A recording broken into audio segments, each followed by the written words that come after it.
How are y'all? Can she just hang out up here? Yeah. Okay, we'll just be a few minutes. Hey. Hey, come on, guys. We get big chairs today. We get big chairs today. Yeah, I thought that through a little better. So if testing goes well, the 4 girls will move up to upper rotation where Riley is right now, and all 5 little Busby girls are reunited in the same class. All right. All right, guys, thank you so much for coming in. I'm really excited about all of them, but for very different reasons. But I want to start with Ava and Lulu. They have made huge progress. Really? Yes. On the first test here last time, one of them made a 48, one of them made a 40. They're now at 76 and 80 respectively. Yeah. They have doubled their score. Wow. As we go into next year, I feel very confident in placing these 2 in upper rotation. Moving Riley out of their circle really allowed this to happen. Yeah. All right, now let's talk about Hazel Basil. Now, Hazel went from a 40 to a 60, so that's a little bit lower than I normally like to move into upper rotation, but I feel like a lot of Hazel's is the silliness. I think she decides she doesn't want to answer sometimes when I'm thinking, cute. yeah. You know what letter that is? No? What about this one? You don't want to? Yeah. So I feel like this is not anything to worry about based on her maturity, how she acts, how she carries herself. So I feel very comfortable with promoting Hazel to upper rotation. I don't foresee any issue with that. I mean, this is something that we've dealt with before when Hazel doesn't want to give straight answers at the eye doctor. But I'm just proud of my little Hazel. She was the tiny one, has faced some obstacles with her vision, but that little girl will continue to rock through life. Okay, Miss Riley. All right, here we go. She went from a 60 to a 96, from an 84 on test 2 to a 96 on test 2, and then she's scoring a 24 in the reading part. What about this one? Green. Green, very good.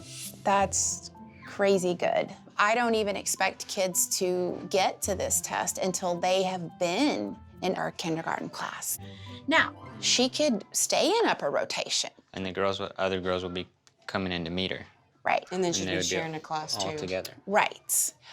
But my gut is telling me we need to move her up an entire grade level. Oh boy. So I'd like to put her in our kindergarten level class.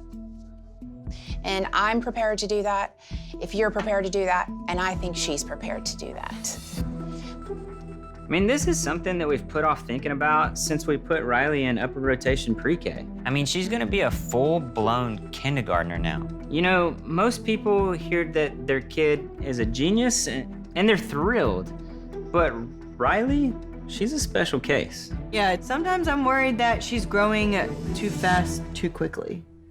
I mean, she's only 4 and she's still tiny. So that's one thing we need to look at. So Like Riley needs to come Monday through Monday through Friday. Yes. Instead of Yes. 5 days a week means that Riley won't be doing family activities with us when the other quints are on their days off. I mean, if it continues like this, that means Riley will be a whole grade level ahead of her sisters until she graduates high school. This is a lot. So let's move on to Miss Parker. Now, with Parker, I want to talk to you a little bit more specifically about some patterns I'm seeing. I'm not going to lie to you, I do have some concerns.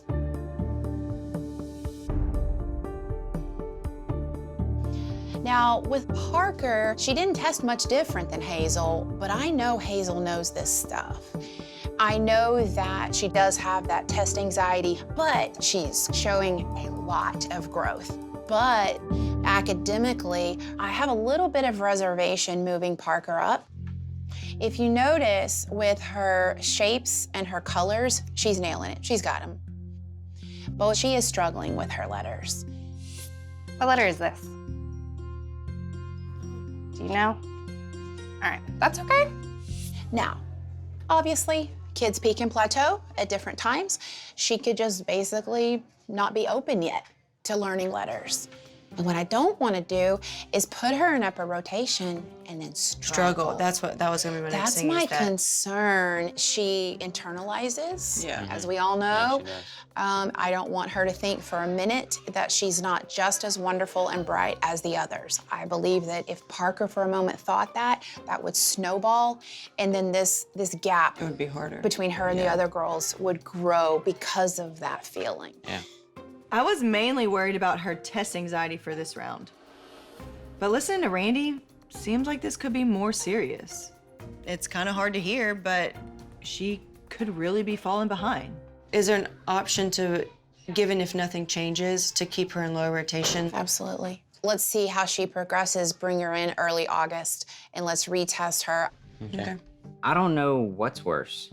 Parker moving up before she's ready and feeling inadequate? Or Parker staying in lower rotation a little while longer and realizing that her sisters have all moved up without her and seeing that she's in class with a bunch of kids younger?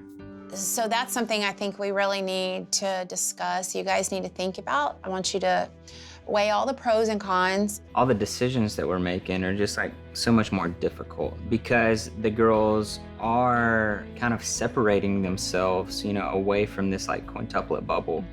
They're not really the quints anymore. They're becoming individualized little children.